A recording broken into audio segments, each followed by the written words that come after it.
kepersediaannya hari ini diwawancara dan keluangan waktunya untuk wawancara kepala sekolah terkait pengambilan keputusan berbasis nilai-nilai kebajikan sebagai seorang pemimpin. Jadi wawancara ini sebagai tugas saya, Pak, sebagai calon guru penggerak angkatan ke-8. Terima kasih Ibu telah dilibatkan dalam proses pendidikan calon guru penggerak angkatan ke-8 ini. Saya bersedia untuk diwawancara Ibu. Monggo lanjut ya. Terima kasih banyak Bapak. Ya. Oke. Ada 8 pertanyaan nanti Pak ya? Ya, siap insya Allah. Kalau memang itu apa yang saya lakukan, apa yang saya alami, saya akan sampaikan ke Ibu ya. Oke, siap. Pertanyaan nomor 1 Pak, selama ini bagaimana Bapak dapat mengidentifikasi kasus-kasus yang merupakan dilema etika atau bujukan moral? Ya, terima kasih Bu, pertanyaan sangat bagus sekali. Saya selaku kepala sekolah selama ini kalau ada permasalahan atau kasus yang tanda kutipnya itu memerlukan penanganan, perlu kita identifikasi. Apabila kasusnya itu merupakan apa ya, ada dilema dalam mengambil keputusan, sering disebut dengan kita harus memiliki konsep-konsep atau cara-cara langkah yang kasus ini terselesaikan tanpa merugikan semua pihak. Dilema etika istilahnya Bu ya. Baik, dalam mengidentifikasi saya selalu setelah kasus muncul, saya identifikasi dulu, saya libatkan tim manajemen. Apakah ini kasus ini bertentangan antara individu dengan kelompok atau kelompok guru atau kelompok TU. Yang kedua, saya identifikasi apakah nanti keputusan itu adil, apa saya kasihan sama mereka. Yang berikutnya, apakah keputusan kepala sekolah nanti mengandung kebenaran melawan kesetiaan. Yang terakhir mungkin apakah ini nanti berdampak pada jangka panjang atau jangka pendek, apakah itu. Yang pertama, jika itu menyangkut individu lawan kelompok guru atau TU, maka saya analisa siapa yang terlibat, terus kapan, terus apa masalah yang menjadi muncul di persoalan itu. Ya kan gitu. Dalam mengambil keputusan saya harus melibatkan tim. Kalau ini menyangkut nama baik perseorangan, saya tidak libatkan. Tapi kalau menyangkut masalah kebijakan yang harus diambil, apakah itu individu ini bertentangan dengan apa itu kelompok guru atau TU, maka harus ditindaklanjuti. Karena kalau itu menghasilkan suatu keputusan yang bisa menenteramkan seluruhnya, saya ambil langsung dengan melibatkan tim manajemen. Tapi kalau itu menyangkut nama baik pribadi, yang untuk kasus misalnya itu saya adil tidak dan saya tidak sama, maka harus hati-hati ini saya libatkan BK. Gimana Ibu, menurut Ibu ini tuh saya dianggap tidak adil karena dalam pembagian tugas ini ada yang kena jam siang saja, ada yang kena pagi saja. Terus ini kan menyangkut setia kepada pimpinan atau kepada tugas. Tapi ini tetap harus kita bijaki supaya yang merasa tidak adil, merasa terayomi, merasa terlayani oleh kepala sekolah. Tentunya saya harus mengumpulkan data-data, betul enggak hanya ibu ini, hanya bapak ini yang merasa kepala sekolah tidak adil dalam pembagian tugas. Harus kita analisa, kita data, kita lihat jadwal, kita cocokkan dengan SK KBM dan sebagainya. Berikut, kalau itu menyangkut masalah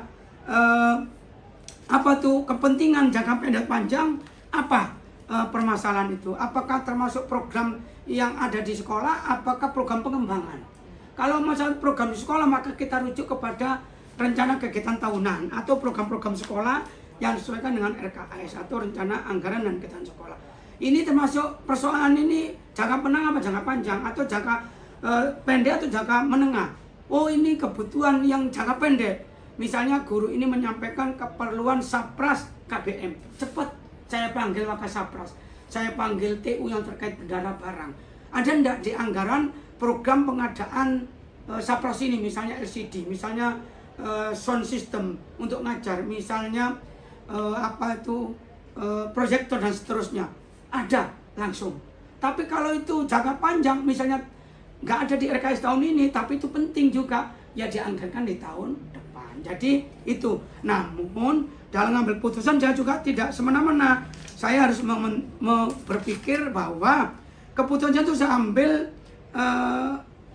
harus berdasarkan apa itu peraturan, berdasarkan berbasis hasil akhir, atau saya peduli sama teman tadi itu. Jadi dalam etika itu kalau saya ngambil putusan harus ini mana ini yang saya berbasis apa? Oh peraturan, maka saya tegakkan peraturan. Tetapi tetap menghormati hak guru itu apabila menyampaikan rasa keberatan. Mungkin itu selama ini yang saya lakukan. Silakan kalau ada lagi pertanyaan Ibu. Oke, berarti memang harus diidentifikasi Iya, dulu, Pak, ya. Iya. Oke. Dan dilihat dari segala sisi memang Pak ya, Iya. untuk dipertimbangkan Betul. bagaimana mengambil keputusan. Tidak langsung sebagai kepala sekolah langsung Iya. Ada masalah langsung kayak kita nangani tilang di jalan, tidak. Iya. Dan saya lihat memang ada banyak tadi pelibatan yang Iya. yang ikut dalam setiap kegiatan. Iya. Itulah karena kita mengutamakan kolaborasi ya. Iya betul Pak, kolaborasi. Oke Pak, lanjut ke pertanyaan kedua. Iya. Selama ini bagaimana Bapak menjalankan pengambilan keputusan di sekolah Bapak atau di SMA 11 ini Pak? Terutama untuk kasus-kasus di mana ada dua kepentingan yang sama-sama benar atau sama-sama mengandung nilai kebajikan. Jadi dua-duanya ini kasusnya dua-duanya Iya. sama-sama benar. Terima kasih Bu, pertanyaan sangat bagus sekali dan ini memang sering kami alami. Untuk mengambil putusan kasus-kasus dilema etika ini memang kita harus berpedoman pada cara-cara yang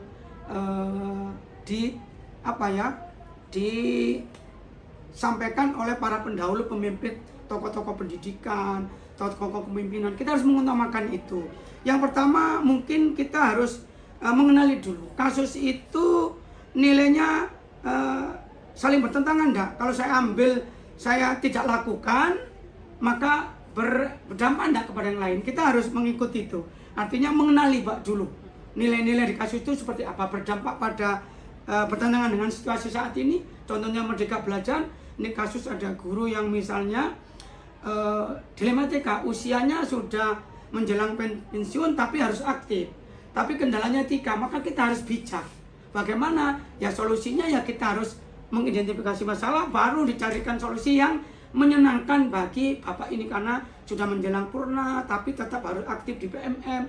Kita libatkan orang-orang yang bisa mendampingi, itu yang pertama. Tapi apabila kasus itu bertolak belakang melibatkan sekelompok guru yang beda mapel, ya kita pilih apa saja masalahnya, siapa yang terlibat, terus kalau saya selesaikan cepat, siapa saja harus saya ajak untuk menyelesaikan. Karena ini kasus ini kan sama-sama punya kepentingan. Saya harus mengambil win-win solution, dalam arti itu menyenangkan semua pihak. Maka juga harus kita atasi bersama, tetapi setelah itu harus kita sepakati. Setelah diatasi, maka semua yang berkasus itu saling menghormati. Tapi untuk kasus masalah kebijakan, saya harus patuh pada peraturan, tapi saya harus juga melindungi teman yang punya masalah kekurangan kemampuan dalam IT. Tetap kita bantu pendampingan individu dan sebagainya. Karena saya selaku personal harus patuh. Sekolah ini harus berjalan terus, tidak berhenti karena ada masalah teman yang kekurangan kemampuan IT. Tapi kita tetap menjalankan tugas, tetap patuh, namun teman kita dampingi digali akar masalahnya, baru diidentifikasi, baru cari benahi dari yang paling lemah, baru cari tindak lanjutnya melibatkan pihak-pihak yang sekiranya bisa mengatasi. Jadi kepala sekolah tidak selalu langsung cepat, maka harus mengikuti langkah-langkah. Yang berikutnya berarti tidak cuma satu pihak aja. Iya, ada waka yang terakhir. Ini kalau kasus pembelajaran maka kurikulum, kasus pemenuhan standar pelayanan Sapras maka Sapras, kasus komunikasi orang tua dengan guru BK sama waka humas, kasus siswa dengan guru yang tidak harmonis ada kesiswaan, ada BK. Jadi ini siswa tetap kita lindungi kepentingannya, guru juga kita lindungi harga dirinya. Jadi kita tidak boleh mementingkan salah satu karena ini etika. Etika itu artinya apa? Harus ada tata krama, ada tata cara yang saling menyenangkan. Monggo Bu, mungkin dari saya seperti itu. Setiap apa yang saya lakukan di sekolah ini. Ya. Oke, langsung saja Pak. Pertanyaan ketiga. Di sini pertanyaannya Pak, langkah-langkah atau prosedur seperti apa yang biasa Bapak lakukan selama ini?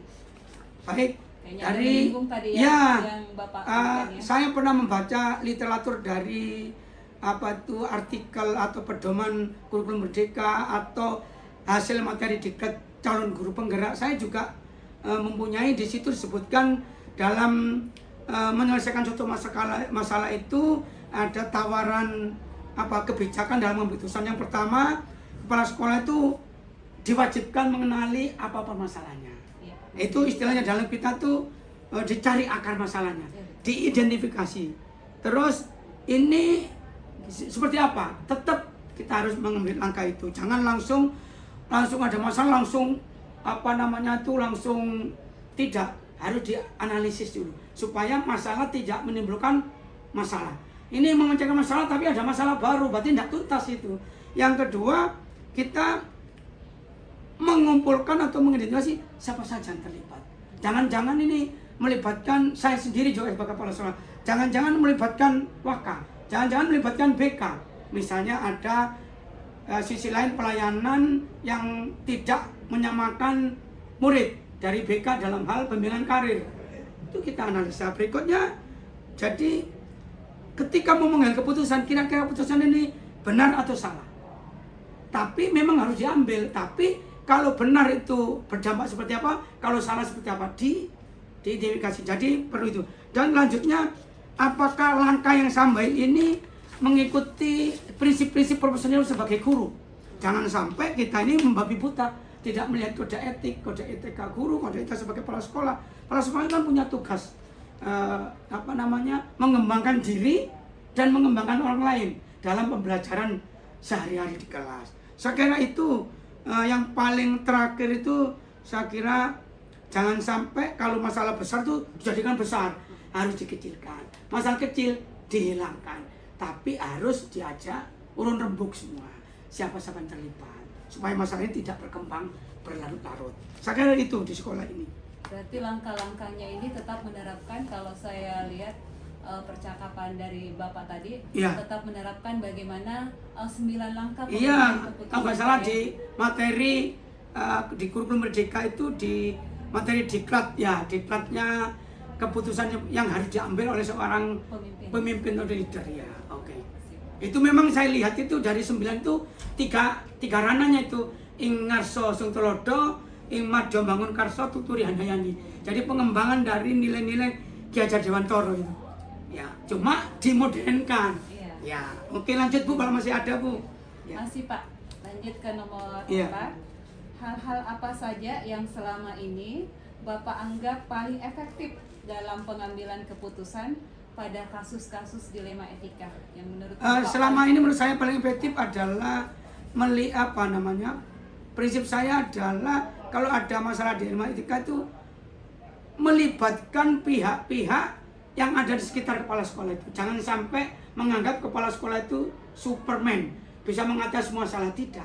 Jadi melibatkan. Sambil melibatkan kita sambil menawarkan solusi kepada pihak yang bermasalah. Tapi kalau solusi itu masih tidak menyenangkan, ya kita adakan pendekatan yang seperti coaching klinik. Itu efektif sekali. Tapi kalau langsung ada masalah langsung responsif sendiri, itu tidak mengatasi masalah. Karena masalah ini kadang-kadang harus selesaikan dengan diskusi. Nah, diskusi yang bisa mengatasi masalah. Tidak bisa kita langsung ada masalah langsung responsif sendirian. Jadi kepala sekolah tidak boleh momenso, tampil sendiri seakan-akan paling mampu mengatasi masalah. Itu terjebak kita nanti. Saya kira itu lebih efektif adalah pelibatan semua komponen sesuai dengan topoksinya. Kolaborasi. Iya. Kolaborasi dan penerapan yang saya dengar tadi, menerapkan teknik model coaching itu Pak ya? Iya. Tapi kalau memang coaching menyentuh masalah kepribadian, ya nggak perlu dianu. Tapi kalau masalah kebijakan harus kita expose ya. Monggo, masih ada lagi. Oke, lanjut nomor 5 Pak. pertanyaannya. Hal-hal apa saja yang selama ini merupakan tantangan dalam pengambilan keputusan pada kasus dilema etika? Yang selama ini saya amati, karena sekolah kita pelaksana PSP ya, pelaksana program sekolah penggerak, yang sering muncul adalah tingkat kepuasan murid dalam pembelajaran. Itu yang pertama, tantangan yang paling besar. Karena kepuasan murid dalam pembelajaran itu adalah sumber kenyamanan di sekolah ini. Untuk bisa memuaskan itu banyak faktor. Yang pertama adalah faktor perform guru dulu. Perangkat ajarnya, medianya, metodenya, terus hubungan harmonisnya dengan murid itu. Karena murid profilnya beda-beda. Murid itu memiliki karakteristik yang berbeda-beda. Harus kita akui, nggak boleh kita mengelompokkan seseorang yang tidak sesuai dengan kompetensinya, keinginannya, minat dan bakatnya. Jadi tantangan adalah menyenangkan murid. Terus untuk menyenangkan murid itu bukan berarti guru harus berkorban bukan, tapi guru berkorban waktu untuk ikut berkembang sesuai zaman ini, yaitu kurikulum merdeka, aktif di PMM, terus bersedia ditugaskan untuk pengembangan diri, terus berani belajar tantangan, terus belajar sepanjang hayat, belajar terus, mencoba dari hal yang paling ringan sampai gitu. Karena menyenangkan di sekolah ini tidak harus dengan masalah yang berat, masalah yang besar. Tapi contoh, anak ketika ada masalah tidak mengerjakan PR, nggak bisa divonis kamu tuh begini, tidak. Ditanya kenapa nak, oh ternyata anaknya jaga ibunya sakit, berarti kan mulia sekali jiwanya. Tapi jangan langsung kasih 0, dikasih PR ulang. Itu contoh hal-hal yang sederhana tapi menjadi tantangan berat. Karena kalau kita tidak tangani, menyenangkan di sekolah ini menjadi problema. Orang nyekolahkan anak ini karena orang tuanya senang. Anak bisa bertahan karena anaknya senang belajar sini. Terus lingkungannya menyenangkan, makanya anaknya bertahan, tidak pulang-pulang atau sebagainya. Mungkin itu. Jadi tantangan terberat adalah menampilkan sikap senangnya murid itu ada progres meningkat gitu. Jangan sampai hari ini senang, besok sedih. Berarti tidak menyenangkan kita. Jadi betul-betul bagaimana kita sesuai iya, kebutuhan murid, Pak ya. Iya, profil murid itu kan apa dia, kan itu. Terus untuk menyenangkan harus berbuat apa kita? Selain kita memang sekarang itu adalah bukan penentu kebijakan, bukan penentu kepandaian anak, tapi kita ini fasilitator, maksudnya pendamping anak menuntut ilmu untuk menempuh takdir atau zamannya dia mau jadi apa. Kita dampingi. Berarti kita yang mengarahkan. Iya, fasilitator, bukan penentu kepandaian, bukan. Karena pandai itu takdir. Iya, Pak. Cerdas takdir, berhasil takdir, tapi perlu berusaha. Di dalam proses itulah ada pendamping yang namanya guru. Mungkin itu Ibu ya. Ada lagi Mas Ian, Bu? Masih ada, Ya, Pak. silakan, Bu. Ya. Saya lanjut ke soal nomor 6, Pak. Ini Ya. agak panjang sedikit, Pak, ya bertanya. Iya. Apakah Bapak memiliki sebuah tata kala atau jadwal tertentu dalam sebuah penyelesaian kasus dilema etika? Apakah Bapak langsung menyelesaikan di tempat atau memiliki sebuah jadwal untuk menyelesaikannya? Bentuk atau prosedur seperti apa yang Bapak jalankan? Yang pertama, jadwal khusus tentunya tidak ada. Tetapi karena masalah itu nggak bisa kita undang, tapi tetap mengalokasikan, yaitu yang namanya di Kombel itu pendampingan individu. Disitulah kita manfaatkan rencana kami dan sudah kita lakukan berminggu-minggu ini adalah diskusi urun rembuk. Itu kita gunakan. Kalau muncul masalah di situ kita bicara apa akar masalah, bagaimana cara mengatasinya, itu dampaknya apa. Jadwal khusus tidak ada tentunya, karena masalah tidak bisa kita undang-undang. Nggak diundang aja sudah ada masalah. Tetapi di dalam program sekolah tetap ada. Kan di dalam tugas kepala sekolah itu selain memimpin pembelajaran, kita juga ada yang namanya itu monitoring dan evaluasi. Disitulah kita masuk. Itu ada yang diwakilkan, ada yang langsung.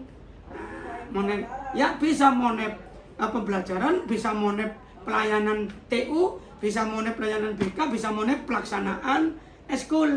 Seperti apa sih?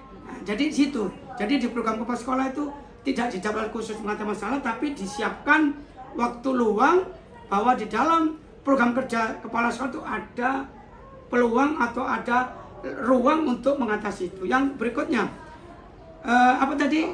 Karena panjang sekali. Iya. Di sini bentuk atau prosedur. Ya, seperti prosedur. apa yang Bapak jalankan? Memang prosedur SOP-nya itu tentu ada. Kalau untuk masalah pelayanan kesiswaan ada prosedurnya. Sekarang itu ada namanya SOP kesiswaan, SOP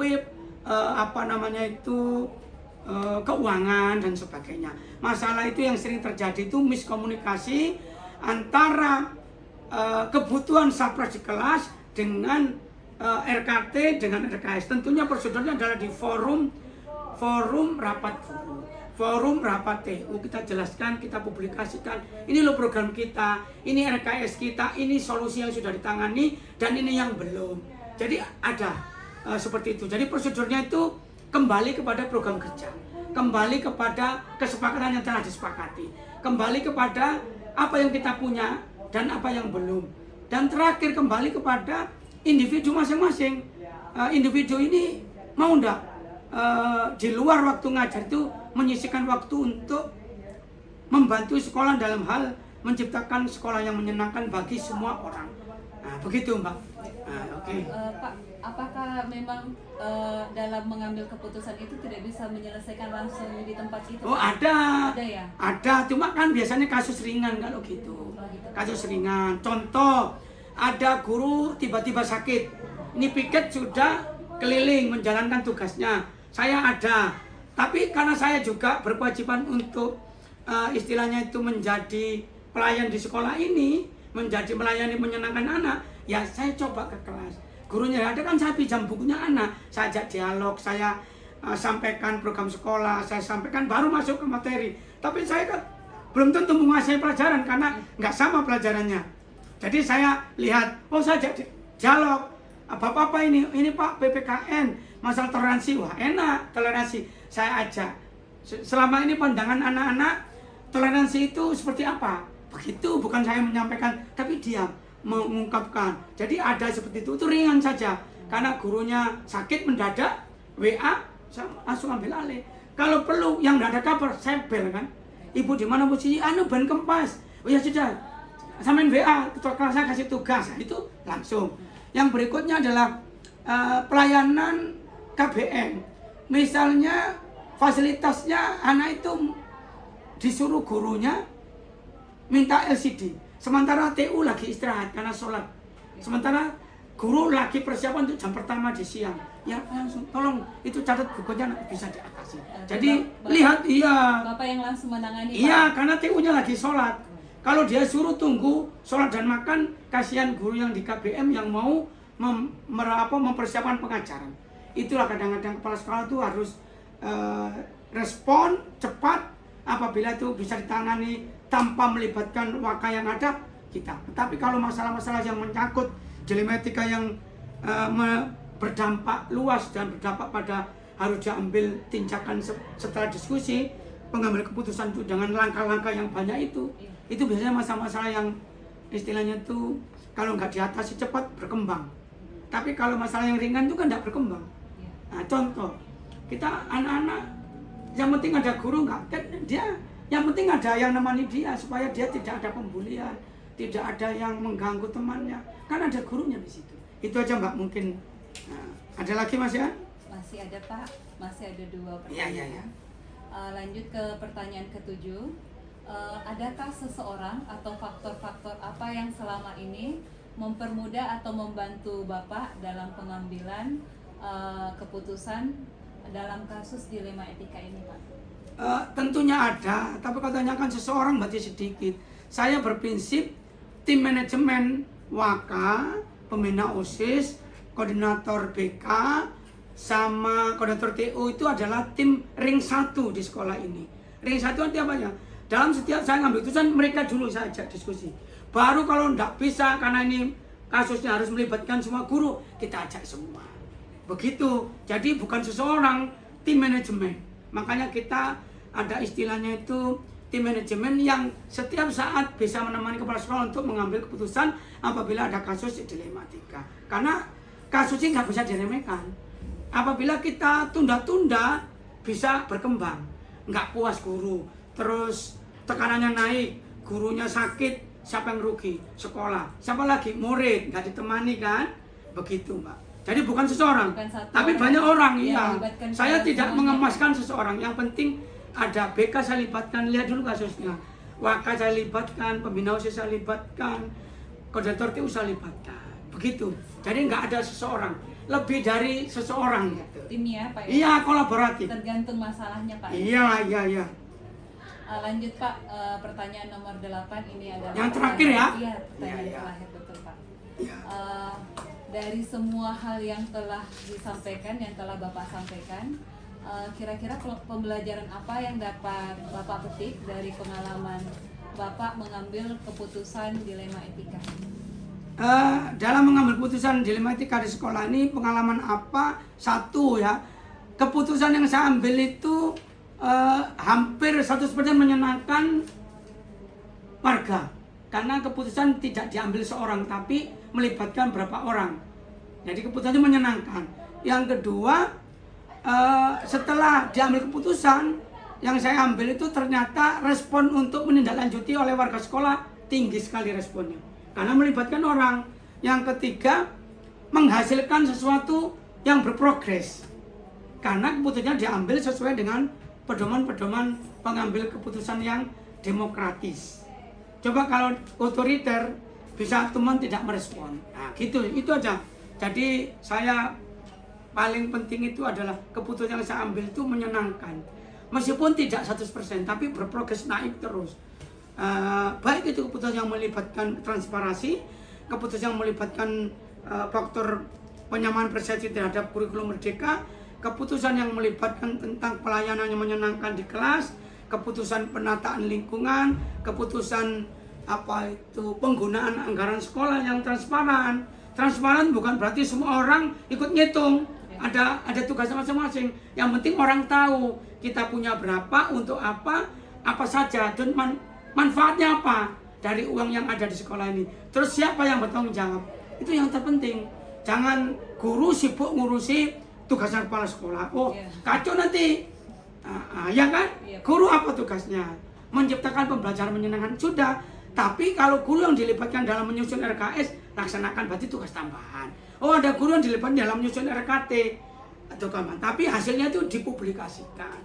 Nah, begitu. Saya kira itu Mbak, yang selama ini pembelajaran dari keputusan yang saya ambil ini. Jadi dari pengalaman Bapak tadi saya bisa menyimpulkan bahwa Iya. memang pengalaman ini yang pertama adalah menyenangkan warga, Iya. terus yang kedua adanya respon positif dari Iya, keputusan setelah sekolah, dari keputusan itu. dan yang ketiga itu adanya progres yang secara bertahap Iya, mengalami meningkat. perubahan, yaitu peningkatan yang lebih baik lagi untuk Ya, tentunya sekolah. kalau kita terbuka, maka yang tidak setuju keputusan kita pun dia mendukung. Iya. Tapi mendukungnya tentunya prestasinya beda. Tapi tidak masalah. Memang suatu kebijakan itu tidak harus seluruhnya mendukung. Kita minta contoh di dalam Pilpres saja ya kan. Kan terbelah masyarakat. Tapi setelah Pilpres selesai semua mendukung. Meskipun ada riak-riak kecil dalam kebijakan, itu tantangan. Berarti masih ada yang iya, tidak mendukung ya Pak? tidak mendukung dalam arti dia belum tergugah hatinya, belum terbuka hatinya. Tapi kan semuanya itu berproses. Kita dekati yang bersangkutan, kita sampaikan. Tapi tidak mendukung, laksanakan tugasnya dengan baik. Pasti lama-lama dia akan menjadi orang yang mau belajar. Karena tidak semua orang peduli dengan hal keuangan. Tidak semua orang peduli dengan hal prestasi ekskul. Tidak semua. Ada yang ada pertandingan anak sampai dia nonton aja enggak, mengucapkan enggak apa-apa. Itu sudah biasa di satu institusi. Tidak selalu kalau ada misalnya lomba yang harus menghadirkan penonton, siswanya 600 nonton, tidak. Bisa kita perbedaan itulah yang menjadi kita itu dewasa. Karena dengan perbedaan kita bisa menganalisa. Oh ya, berarti harus ada komunikasi dua arah. Itulah makanya dukung-mendukung itu dalam satu program itu diserahkan pada hati masing. Kan ada 3 kelompok. Ada yang 10% pasti mendukung, 75% itu mendukung dengan bersyarat, 15% tidak mendukung, itu sudah bagus sekali. Iya kan? Yang 70% kan banyak, tetapi kadang-kadang di programnya dia mendukung, ini enggak. Contoh, ada guru yang tidak hobi lari. Kita ada guru yang tidak hobi voli atau badminton. Kita ada program lomba badminton. Masa enggak hobi badminton dipaksakan untuk badminton? Kan begitu. Ada yang guru hobi ikut lomba puisi. Ya kita cari dukungan siapa guru yang senang lomba puisi. Kan gitu, enggak semuanya kan. Itulah masanya 10% dalam penelitian ini program sekolah itu didukung orang yang bergerak, tergerak dan menggerakkan. 75% menunggu hasil pergerakan sambil mengamati, yang 15 tidak, ya enggak apa-apa. Bagus saja itu. Tapi lambat laun yang tidak ini kita rangkul. Nah, dilibatkan tapi tidak di posisi-posisi yang menjadi panitia. Iya, tidak Ya. intinya Pak ya. Iya, kalau jadi intinya mati bubar panitia tuh. Oke, mungkin itu ya. Baik Pak, saya ucapkan terima kasih atas wawancara hari ini. Iya. Assalamualaikum warahmatullahi wabarakatuh. Waalaikumsalam warahmatullahi. Makasih banyak Ya. Pak. Soalnya Jumatan sudah. Itu Pak. Ya. Dipotong ya. Sebelumnya saya ucapkan terima kasih Bu atas kesediaan Ibu untuk siap diwawancarai dan keluangan waktunya. Jadi hari ini saya ingin wawancara kepala sekolah terkait pengambilan keputusan berbasis nilai-nilai kebajikan sebagai seorang pemimpin. Nanti di sini ada 8 pertanyaan Bu. Saya mulai aja Bu ya. Iya, silakan. Jadi pertanyaan nomor 1, selama ini bagaimana Ibu dapat mengidentifikasi kasus-kasus yang merupakan dilema atau etika atau rujukan moral Bu? Sebelumnya terima kasih, perkenalkan saya Ibu Suratmi yang diberi amanah untuk memimpin SD 004 Sambutan. Baik, saya akan menjawab. Langkah-langkah yang saya lakukan yaitu saya melibatkan guru. Jadi di sini ada waka kesiswaan. Jadi waka kesiswaan itulah yang berperan penting untuk melihat dari hari ke hari tentang perilaku peserta didik di sini. Tidak terlepas dari mereka melihat langsung, juga mendapatkan informasi-informasi yang harus kita ambil dari beberapa wali kelas atau semua wali kelas. Jadi hambatan-hambatan yang ada di kelas kita mendapatkan informasi dari informasi yang kita dapatkan, kemudian di akhir pekan kita duduk bersama untuk bisa menyelesaikan permasalahan demi permasalahan. Oke Bu, lanjut ke pertanyaan. Bagaimana Ibu menjalankan pengambilan keputusan di sekolah Ibu, terutama untuk kasus-kasus di mana ada dua kepentingan yang sama-sama benar atau sama-sama mengandung nilai kebajikan Bu? Kemudian orang tua siswa, kemudian komite. Nah, dari sumber yang saya dapat, saya tidak langsung mempercayainya. Saya akan ikut terjun ke lapangan, kemudian dari dua kepentingan tadi, saya ambil suatu keputusan yang sama-sama tidak saling merugikan. Jadi tetap untuk menjadikan suatu kebaikan kedua belah pihak, baik dari siswa, dari guru maupun dari orang tua. Caranya yaitu tadi kita selalu berkomunikasi dengan semua pihak. Biasanya Ibu lakukan selama ini dalam pengambilan keputusan? Langkah-langkahnya yang pertama, karena saya baru 2 minggu di sini, tapi dengan saya diberi amanah sebagai kepala sekolah, selalu baik itu sekolah kecil maupun sekolah besar, langkah-langkahnya tetap menomorsatukan, yaitu informasi yang saya dapat dari guru, informasi yang saya lihat dengan secara langsung, informasi yang saya terima dari peserta didik.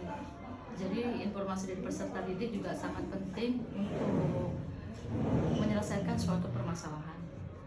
Itu juga Nomor 4 atau pertanyaan keempat, hal-hal apa saja yang selama ini Ibu anggap efektif dalam pengambilan keputusan pada kasus dilema etika? Hal-hal apa saja yang selama ini Ibu anggap paling efektif dalam pengambilan keputusan pada kasus dilema etika ini? dilema etika ini tentang karakter anak ya, tentang perilaku anak. Langkah-langkahnya Mbak yang diminta ya. Hal-hal apa aja Bu? Hal apa? Ya, langkah-langkahnya. Langkah-langkahnya Yang paling Iya, efektif menurut kita melakukan suatu pembiasaan. Pembiasaan tadi yang intinya berkenal langsung dari pribadi peserta didik. Contoh pembiasaan memberi salam kepada guru, memberi salam kepada orang yang lebih tua daripada dia, entah itu guru sendiri maupun tamu. Kemudian berjabat tangan, itu pembiasaan. Kemudian pembiasaan di sini yang baru kami lakukan yaitu tentang sholat duha. Ya, tentang sholat duha. Kenapa saya katakan itu akan mengubah drastisnya perilaku anak. Intinya anak-anak itu sedini mungkin apabila dia sudah mengenal Tuhannya sedini mungkin, insya Allah perilaku mereka berjalan akan berubah. hal-hal apa saja yang selama ini merupakan tantangan Ibu dalam pengambilan keputusan dalam kasus dilema etika ini? Mengumpulkan orang tua murid yang tidak bisa efektif 100%. Selalu ada saja, ya di situ hambatannya. Mereka hanya bisa ribut di luar, tidak bisa memberikan informasi seperti apa sih harusnya sekolahan ini, bagaimana sih langkah-langkah yang harus kita lakukan. Mereka senangnya cuma ribut di luar saja. Nah, jadi kemarin itu awal saya kesini, saya mengumpulkan orang tua murid juga tidak seperti yang saya harapkan. Dari jumlah siswa yang segitu banyak, saya membuka 3 kelas, 1 kelas saja nggak penuh gitu. Jadi kendalanya yaitu orang tua murid yang belum bisa bersatu padu untuk duduk bersama, untuk membicarakan ke depannya yang terbaik untuk sekolahan ini apa, kemudian pendidikan yang terbaik atau langkah-langkah masalah etika untuk peserta didik di sini itu seperti apa. Karena saya sendiri tidak bisa mengambil suatu kebijakan tanpa adanya kerjasama dan bicara dengan komite masyarakat sekitar, pemangku kepentingan. Makanya tidak bisa kita mengambil suatu keputusan sepihak tanpa adanya sumbangsi saran dari pihak orang tua. Jadi kendalanya di orang tua. Apakah Ibu memiliki sebuah tata cara atau jadwal tertentu dalam sebuah penyelesaian kasus dilema etika? Apakah Ibu langsung menyelesaikan di tempat atau memiliki sebuah jadwal untuk menyelesaikannya? Bentuk atau prosedur seperti apa yang biasanya Ibu jalankan? Saya tidak terjadwal. Jadi kalau saya menganggap itu sangat harus segera diselesaikan, mungkin terlepas dari jadwal. Tapi kalau itu hanya rutinitas, contoh seperti anak tidak mengerjakan PR, anak melanggar tata tertib, mungkin itu dibantu sama langkah kesiswaan tadi. Jadwal tersebut sudah ada dibuat oleh wakil kesiswaan. Kapan mereka harus mengumpulkan? Mungkin dari kelas 1 ada permasalahan direkap dulu, kelas 2 ada permasalahan direkap dulu. Nanti kapan mereka akan menyampaikan kepada siswa-siswa tersebut. Intinya yang urgent ya saya lakukan langsung di tempat. Pertanyaan yang ketujuh Bu ya. Pertanyaan yang ketujuh, adakah seseorang atau faktor-faktor apa yang selama ini mempermudah atau membantu Ibu dalam pengambilan keputusan dalam kasus dilema etika? Guru yaitu istilahnya teman, sahabat, saudara terdekat saya. Jadi mereka punya andil untuk mengeluarkan suara, mereka punya andil untuk berbagi cerita dengan saya, dan disitulah saya akan mendapatkan suatu kemudahan-kemudahan. Berarti guru Bu ya yang paling berpengaruh. Ya. Merupakan pertanyaan terakhir. Dari semua hal yang telah disampaikan oleh Ibu, pembelajaran apa yang Ibu petik dari pengalaman Ibu mengambil keputusan dilema etika? Bisa diulangi Mbak? Ya. Yang saya ambil akhirnya saya mengetahui sejauh mana guru-guru saya, tingkat kemampuan mereka memberikan sosialisasi kepada peserta didik. Kemudian saya mengetahui sejauh mana peserta didik di sini tentang etikanya seperti apa. Kemudian dari kegiatan-kegiatan kesehariannya bisa langsung terlihat dengan adanya pembiasaan tadi. Mungkin saya sampaikan untuk pertanyaan yang nomor 7 tadi, Mbak, masalah guru yang sangat berperan ya, guru yang sangat berperan untuk menyelesaikan pengambilan keputusan saya tadi, karena guru yang terjun langsung menghadapi peserta didik. Jadi disitulah saya katakan bahwa guru sangat berperan. Itu saja, Mbak. Perkenalkan, saya Pak Hasriani Gani dari SMA 11. Saya calon guru penggerak angkatan ke-8. Jadi saya ucapkan terima kasih atas kesediaan Bapak diwawancara selaku kepala sekolah dan keluangan waktunya. Boleh. Jadi pada hari ini saya akan mewawancara Bapak selaku kepala sekolah terkait pengambilan keputusan berbasis nilai-nilai kebajikan sebagai seorang pemimpin. Jadi nanti ada 8 pertanyaan. Silakan. Mulai video, Bu. Oh iya, siap. Oke, langsung saya mulai Pak ya. Pertanyaan nomor 1, selama ini bagaimana Bapak dapat mengidentifikasi kasus-kasus yang merupakan dilema etika atau bujukan moral? Setelah pembagian tugas, sementara kami delegasikan ke wali kelas semua. Jadi kalau wali kelas sudah kewalahan baru naik ke level atas. Biasanya kami delegasikan ke wali kelas semua. Karena di sini kebetulan guru di sini tidak ada BK, tidak ada kesiswaan. Dari kesiswaan yang tangani ini sementara. Tapi sementara ini pokoknya wali kelas dulu yang tangani. Kalau mereka angkat tangan baru kami ambil. Lanjut saya, bagaimana Bapak menjalankan pengambilan keputusan di sekolah, terutama untuk kasus-kasus di mana ada 2 kepentingan yang kita anggap kadang-kadang sama-sama benar atau sama-sama mengandung nilai kebajikan. Coach itu biasanya kalau kita menggurui biasanya kan orang tidak senang. Biasanya mereka coba apa yang mereka ambil keputusan, mereka sendiri ambil keputusan baru kita giring mereka, kita awasi mereka. Dan biasanya saya guru-guru ada yang berbelakang, saya tanya dulu apa maunya mereka, apa yang mereka lakukan, kira-kira kemudian bagaimana cara mengatasinya, solusinya apa. Kalau memang itu betul ya kita kawal. Jadi saya pendekatannya khusus. Jadi biar tidak merasa digurui. Kalau digurui orang tua enggak senang. Biarkan aja.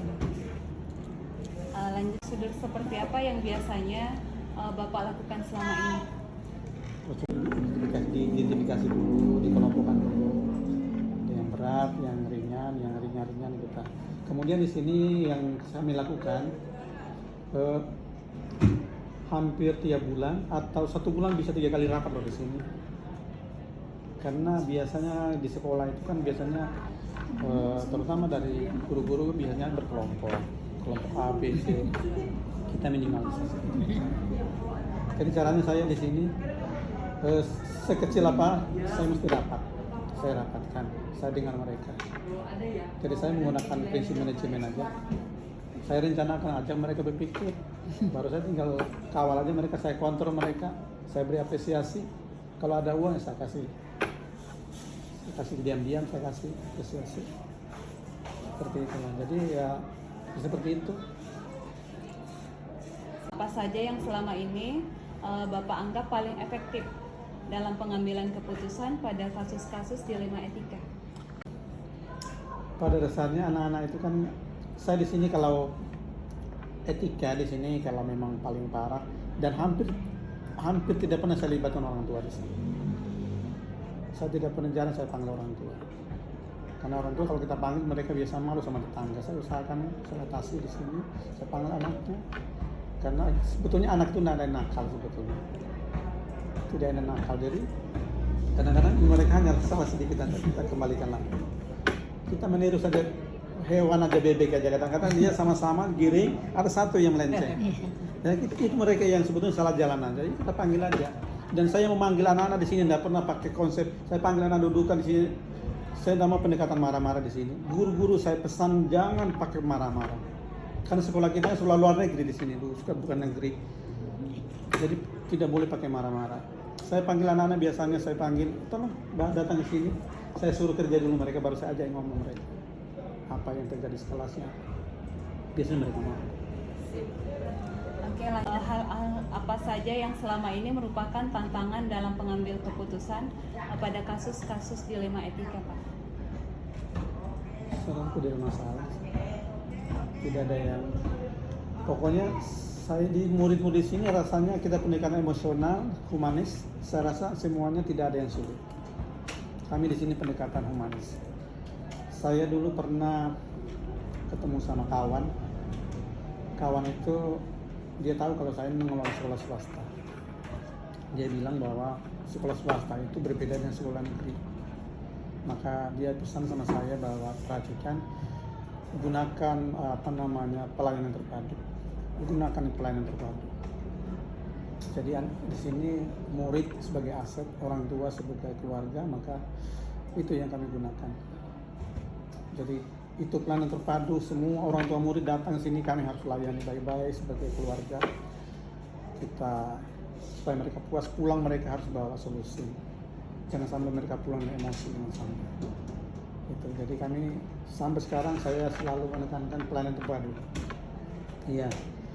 Guru-guru juga jangan sampai mereka jalan sendiri. Saya tidak suka jalan sendiri. Semua kita harus terima. Dari pelayanan terpadu, saya pakai pelayanan terpadu saya di sini. Oke, lanjut Pak. Sebuah tata kala atau jadwal tertentu dalam sebuah penyelesaian kasus dilema etika. Apakah Bapak langsung menyelesaikan di tempat atau memiliki sebuah jadwal untuk menyelesaikannya? Bentuk atau prosedur seperti apa yang Bapak jalankan? Kita langsung. Pada saat itu juga jangan ditunda-tunda. Semuanya langsung Pak? Langsung kita tangani. Karena juga kami belum pernah juga yang berat-berat selama ini. Saya kan diberi tugas mulai tahun 2000 sampai sekarang. Belum pernah juga saya dapat yang berat. Tapi kalau berat saya panggil itu tadi. Saya pendekatan saya persuasif dengan saya. Apalagi kunjungan murid juga ya kita. Terutama dia sakit ya kita kunjungi. Kemudian di sini anak-anak biasanya kalau nakal apa segala ya kita pakai diksi ya. Jangan bilang anaknya nakal jangan sampai anak kita pakai yang lain. Biasanya anak-anak itu misalnya kalau bodoh matematika ya jangan bilang bodoh. Saya biasa bilang kurang hobi matematika ya orang tuanya senang. Jadi orang tuanya kalau kita panggil pasti datang dengan emosi. Pasti dia emosi. Apalagi kita vonis anaknya jangan sampai vonis anak. Seperti itu. Oke, lanjut. Seseorang atau faktor-faktor apa yang selama ini mempermudah atau membantu Bapak dalam pengambilan keputusan dalam kasus-kasus dilema etika? Nah, di sini tim betul. Wali kelas, guru semuanya kita kerja sama tim. Makanya di sini kadang-kadang mendadak, kadang-kadang saya umumkan rapat sebentar. Jadi ya misalnya kasus sepele saya cek mengenai agama misalnya saya panggil guru-guru agama yang saya ada di sini rapat. Kadang-kadang seminggu bisa 2 kali rapat. Bisa sebulan bisa 5 kali rapat, tapi tidak semua. Kadang-kadang yang berkepentingan saya umumkan ke sini. Selesaikan. Jadi saya usahakan bukan saya memutuskan mereka yang seakan-akan mereka yang mengambil putusan. Saya tinggal nunggu laporan aja. Kalau sulit baru saya pecahkan solusinya. Jadi tidak pernah saya merasa saya paling pintar di sini. Biar saya berpendapat, saya punya ide, tapi saya lemparkan mereka seakan-akan yang mengambil keputusannya mereka, yang apa solusinya mereka yang dapat. Saya bilang mantap. Jadi seakan-akan mereka bahagia semua. Akhirnya solusinya saya tidak pernah terlalu jauh, mereka selalu guru-gurunya. Berarti dari mereka Pak? Bukan guru-gurunya semua, saya yang berkompeten tidak pernah repot saya. Karena saya tinggal tepuk tangan aja saya. Karena semua orang itu perlu penghargaan. Apresiasi, tidak perlu uang, cukup Anda luar biasa, kamu pintar, kamu hebat, sudah senang. Jadi saya selalu begitu. Tidak perlu uang, kalau uangnya kalau ada yang ada cukup. Gitu. Saya datangi pelan-pelan. Terima kasih kemarin kamu selesai sudah. Orang senang semua. Senang. Nanti besok laporan lagi. Ada masalah lagi? Sudah selesai Pak. Kamu tidak kembali. 8. Dari semua hal yang telah disampaikan Bapak tadi, pembelajaran apa yang dapat Bapak petik dari pengalaman Bapak dalam mengambil keputusan dilema etika? Ya sebetulnya menurut saya bahwa semua kita ini kan tidak mungkin sempurna. Pasti semua orang juga pasti ada titik lemahnya. Tapi kita ambil titik baiknya aja. Kalau kita memandang anak itu dari sisi negatifnya, maka semua negatif. Pasti ada baik-baiknya. Anak-anak itu semua ada sebaiknya. Kemudian anak-anak juga itu, anak-anak yang bermasalah itu pasti dia ada masalah di rumahnya. Makanya saya itu cek dulu rumahnya, saya cek dulu orang tuanya. Mungkin beratnya broken home, mungkin orang tuanya jarang di rumah, mungkin orang tuanya kerja, mungkin. Dan anak-anak biasanya apresiasi yang mereka tunggu sebetulnya, pujian yang mereka tunggu sebetulnya. Dan kemudian pujian itu juga biasanya kita ini guru inilah biasanya yang kita perhatikan, yang nakal-nakal, yang baik-baik kita abaikan. Kita sebenarnya yang baik-baik, padahal yang baik-baik aset itu. Makanya di sini juga yang guru-guru saya tekankan juga, yang baik-baik diperhatikan, dijaga baik-baik mereka. Sering dipegang kepalanya, di atas kepalanya, diajarin pelan-pelan. Jam istirahat jangan ngumpul di kantor, jangan ngumpul di ruang guru. Saya lihat. Soalnya sekolah kami ini sekolah swasta, tidak mungkin seperti sekolahnya Bapak Ibu. Mereka sudah ada segmennya. Jadi kami alhamdulillah tahun ini 4 kelas Bu cukup. Alhamdulillah di sekolah lain tetangga-tetangga ada 2 orang. SMP 41 hanya 20 orang. Betul. Ya saya mudah-mudahan ini karena percaya masyarakat, saya bilang jaga, kita jaga kepercayaan. Tahun berapa berdiri Pak? Tahun 2000. Oh 2000.